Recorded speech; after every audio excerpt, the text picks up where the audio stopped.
வணக்கம் நண்பர்களே, நம்ம சேனல் வினுவின் கதைகளுக்கு அனைவரையும் வரவேற்கிறேன். இதில் வரும் கதைகள், கவிதைகள் உங்களுக்கு அனைவருக்கும் பிடித்திருந்தால் மறக்காமல் என் சேனலுக்கு சப்ஸ்கிரைப் செய்து எனக்கு ஆதரவு தாருங்கள்.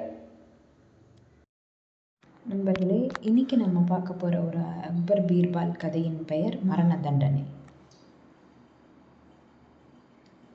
அன்றும் வழக்கம் போல் தர்பார் கூடியிருக்க, அக்பர் சிம்மாசனத்தில் அமர்ந்திருக்கையில் அவருடைய பணியாள் ஒருவன் ஒரு கூண்டு கிளியை அங்கு கொண்டு வந்து வைத்தான். கூண்டினுள் இருந்த பச்சை கிளி சிறகுகளை அடித்துக்கொண்டு கீ கீ என்று கத்தியது. அந்த கிளியை அன்புடன் பார்த்து கொண்டிருந்த அக்பர் பின்னர் சபையோர் பக்கம் திரும்பி, என்னுடைய நெருங்கிய நண்பன் இந்த கிளியை எனக்கு பரிசாக அளித்திருக்கிறான். இந்த கிளி அழகாக இருக்கிறதல்லவா என்று கேட்டார். ஆம் பிரபு, நானும் எத்தனையோ கிளிகளை பார்த்திருக்கிறேன். ஆனால் உங்களுடைய கிளியை போன்ற அழகான கிளியை இதுவரை நான் பார்த்ததில்லை என்றார் தர்பாரில் இருந்த அக்பரின் அதிகாரிகளில் ஒருவான ஃபைஸ் கான். உடனே அவர் பக்கம் பார்வையை திருப்பிய அக்பர், உனக்கு கிளிகளை பற்றி தெரியுமா? எப்போதாவது கிளி வளர்த்ததுண்டா என்று கேட்டார். இன்று வரை நான் 15க்கும் மேற்பட்ட கிளிகளை வீட்டில் வளர்த்திருக்கிறேன்.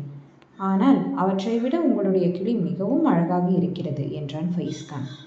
இவ்வாறு சொல்லி அக்பரின் மனத்தை குளிரச் செய்ய முயன்றான். மிகவும் நல்லதாக போயிற்று. உன்னை மாதிரி கிளி வளர்ப்பதில் அனுபவமுள்ள ஒருவனைத்தான் நான் தேடிக்கொண்டிருந்தேன். இதை வளர்க்கும் பொறுப்பை உன்னிடம் தர விரும்புகிறேன். இதை நீ உன் வீட்டுக்கு எடுத்துச் செல். ஆனால் ஒன்றை நினைவில் வைத்துக்கொள். இந்த கிளி இறந்து விட்டதாக எவன் செய்தி சொல்கிறானோ அவனுக்கு மரண தண்டனை விதிப்பேன் என்று சொல்லி கிளிக்கூண்டை அவர் கையில் தந்தார்.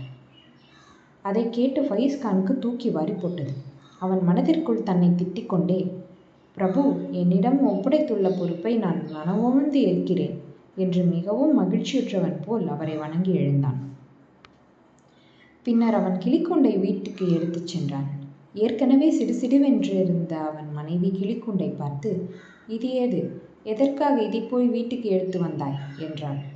இதை நம் வீட்டில் வைத்து பாலூட்டி வளர்க்க வேண்டும் என்றான் ஃபைஸ் கான். சரிதான், யார் இதை வளர்ப்பது என்று கேட்டதற்கு, நீதான் என்று ஃபைஸ் கான் கூறியதும் அவளுக்கு கோபம் பற்றி கொண்டு வந்தது. பின்னர் ஒரு கணம் நிதானித்து, இதை சக்கரவர்த்தி உனக்கு பரிசாக அளித்தாரா என்று கேட்டாள். அதற்கு ஆமாம் என்று அவன் தலையாட்டினான். வேறு யாரிடமாவது இதை கொடுத்துவிடு என்று அவள் அலட்சியமாக சொல்ல, இதை வேறு யாரிடமும் கொடுக்க முடியாத நிலையில் இருக்கிறேன்.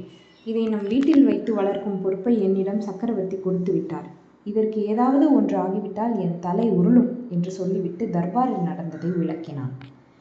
எத்தனை பெரிய ஆபத்தை விலைக்கு வாங்கியிருக்கிறாய் என்று கூறிய அவன் மனைவி வேறு வழியின்றி அதை வளர்க்கும் பொறுப்பை ஏற்றுக்கொண்டாள். அன்று முதல் ஜாக்கிரதையாக அவள் அந்த கிளியை பராமரித்து வந்தாள். ஒரு நாள் காலை ஃபைஸ் கான் கூண்டினுள் நோக்கிய போது கிளி மல்லாந்து விழுந்திருந்தது. அதை குரல் கொடுத்து அழைத்தும் தொட்டு பார்த்தும் அது எழுந்திருக்கவே இல்லை. உடனே அவன் தன் மனைவியை கூவி அழைத்தான். அவளும் ஓடி வந்து கிளியை சோதித்து பார்த்தவள், ஐயோ, கிளி இறந்து விட்டதே என்று கூச்சலிட்டாள். அதை கேட்டு ஃபைஸ் கான், ஐயோ, என் தலை உருளப் போகிறதே என்று தலையில் பட்டீர் பட்டீர் என்று அடித்து கொண்டு அழுந்தான். அவன் மனைவி அவனை தேற்றினாள். நான் சொல்வதை கேளுங்கள். பீர்பாலிடம் சென்று முழு விவரத்தையும் சொல்லுங்கள். அவர் எப்படியாவது உங்களை காப்பாற்றி விடுவார் என்று யோசனை கூறினாள்.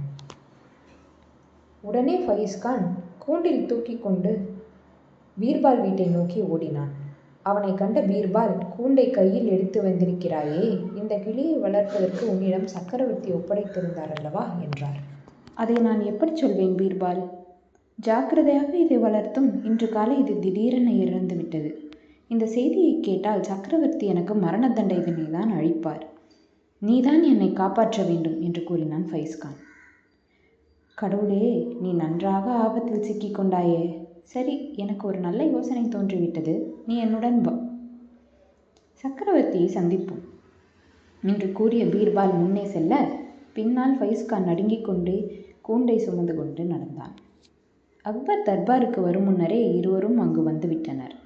அக்பர் தர்பாரில் நுழைந்து ஆசனத்தில் அமர்ந்ததும் அக்பர் அவரை நோக்கி என்ன விஷயம் என்று கேட்டார்.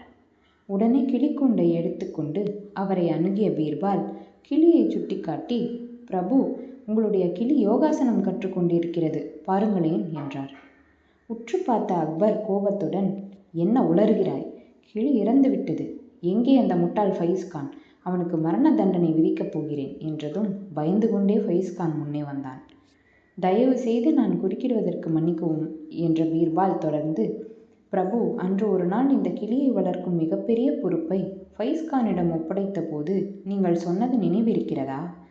இந்த கிளி இறந்துவிட்டது என்ற தகவலை சொல்பவனுக்கு மரண தண்டனை என்றீர்கள்.